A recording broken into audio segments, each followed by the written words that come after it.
Hi అండి, వచ్చేసారా?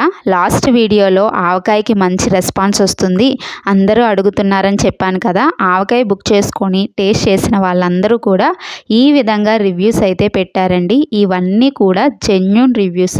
ఇవి చూశాక నాకు ఎంత హ్యాపీగా అనిపించిందో ఈ హ్యాపీనెస్ని మీతో షేర్ చేసుకుందామని ఈ వీడియో అనేది పెడుతున్నాను. ఎందుకంటే మనం ఏదైనా చేసినప్పుడు ఎంతగానో కష్టపడతాం, శ్రమ పడతాం, దానికి తగ్గ ఫలితం వచ్చినప్పుడు ఎంతగానో ఆనందపడతాం కదా. సేమ్ ఆవకాయ విషయంలో నేను కూడా ఆ విధంగానే కష్టపడి పనిచేశాను కాబట్టి ఇవాళ రిజల్ట్ అయితే చాలా బాగా వచ్చింది. అందుకని నాకు చాలా ఆనందంగా ఉంది. ఆనందాన్ని మీతో షేర్ చేసుకుందామని ఈ వీడియో అయితే పోస్ట్ చేస్తున్నాను. ఇకపోతే పెట్టిన బ్యాచెస్ అన్నీ కూడా అయిపోయాయండి. చివరి బ్యాచ్ మాత్రమే ఉంది. ఎవరికైనా కావాలంటే స్క్రీన్ మీద వాట్సాప్ నెంబర్ అనేది పెడతాను. మెసేజ్ కనుక చేస్తే డీటెయిల్స్ అనేవి చెప్తాను. Thank you.